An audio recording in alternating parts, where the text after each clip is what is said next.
What's going on, everyone? Welcome back to the channel. Today we are looking at the P8 Smart Mini Projector by AXXA Technologies. This is a 1080p projector rated for 430 lumens and can project anywhere from 18 to 200 inches. Due to its portability and size though, I probably wouldn't recommend going above 100 inches because the further you go, the dimmer your screen will become. This has built-in Android 10.0, Wi-Fi, and Bluetooth.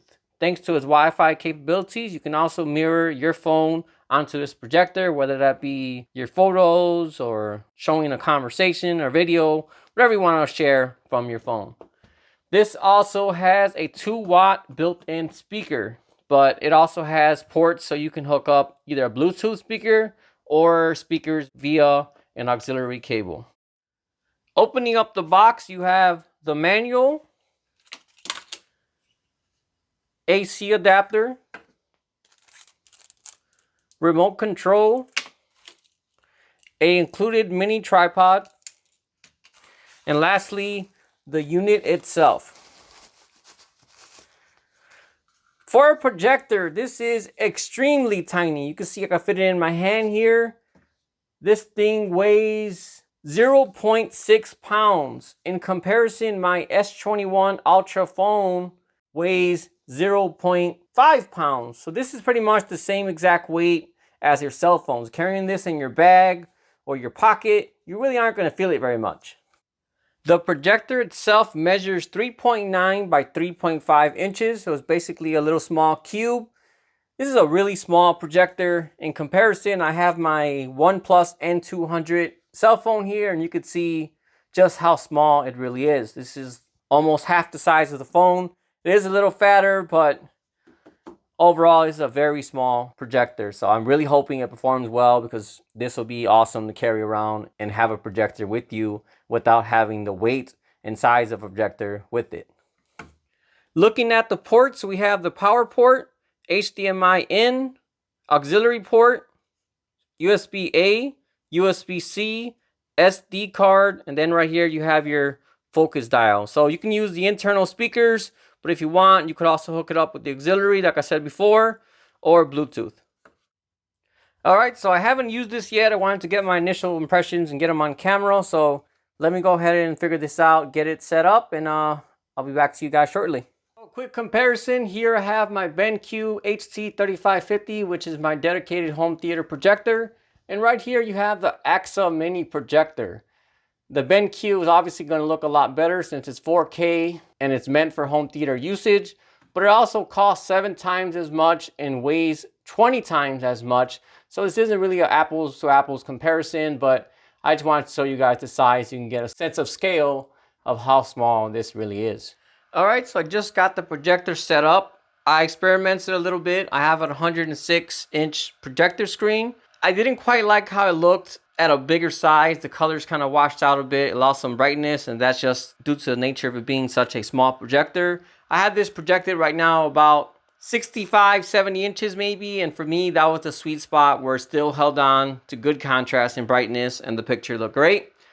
This projector is upscaled from 960 to 1080p, so as I play motion, you are going to see slight jagged edges around the characters and items.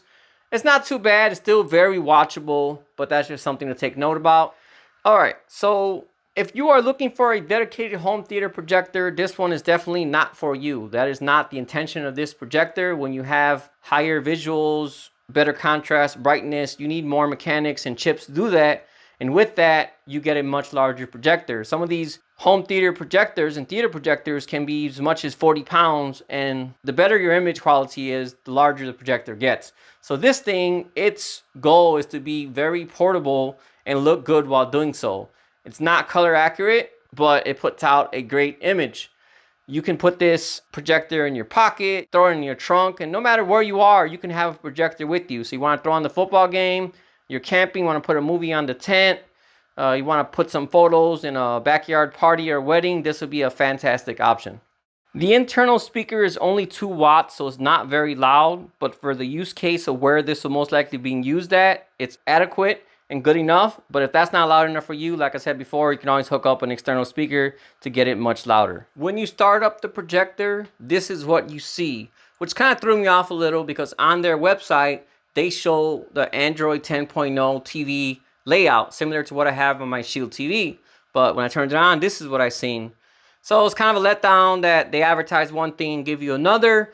But fortunately, it does have an HDMI input as well as a powered USB port. So if you want to go ahead and plug in your Amazon Fire Stick or Roku, you can do that. And since it does have the USB port, like I said, you don't need any other external power. You just plug them both into the projector and you're good to go. All right, so after using this for a little bit, I do have a few complaints. First would be the interface here on top. They're not actual buttons. There's no clickiness or feedback. It's just touch sensitive buttons. So unless you're looking at it or looking at the screen, you really don't know what you pushed or if you actually pushed the button at all. I know a lot of cars use these as well, and honestly, I just hate this kind of button feature. If you're gonna have this, at least have some haptic feedback or some kind of clickiness to it to let you know that you actually pushed the button. Honestly, if you have this projector, you're probably not going to use these buttons as much because it does include a remote control, which brings me to my second complaint about this. So the remote is just a very basic remote control. This is like something you would get with LED solar lights or something like that. The buttons are kind of hard to push. I mean, they do have a click, so they do address that issue there. But it's a very basic remote. Like I had to enter my username and my password a few times on different applications. And after a while, my fingers started to hurt from actually pushing these hard to make sure the click actually went through. And it's an IR remote, so you have to have it pointed directly at the sensor. If you're pointing it elsewhere, it's not going to read. So this does have Bluetooth built in, so I really don't see why they could have charged 10, 15 bucks more and included a nicer remote. That would have made it much more easier and friendly to use. So if you get this, in my opinion, I would say ditch the whole internal interface in general and use a Fire Stick or Roku, and that's going to give you a much better and responsive experience. All right, that about wraps up this review. For 250 bucks, I'll definitely say this is a good little projector despite its cons. Me and my family like to be outside with the fire pit often, and now we can take this outside with us, throw a movie on the garage door, and have some entertainment going in the background since my son always likes to watch movies or TV shows when we're doing things. Beside that, I already know my son's going to be using this in his room to watch TV shows or play video games or whatever. So if you're looking for a very tiny pocket-sized projector, this is a good one to look at. If you guys have any questions at all, as usual, drop me a comment, let me know. Otherwise, thanks for watching, and I'll see you guys next time.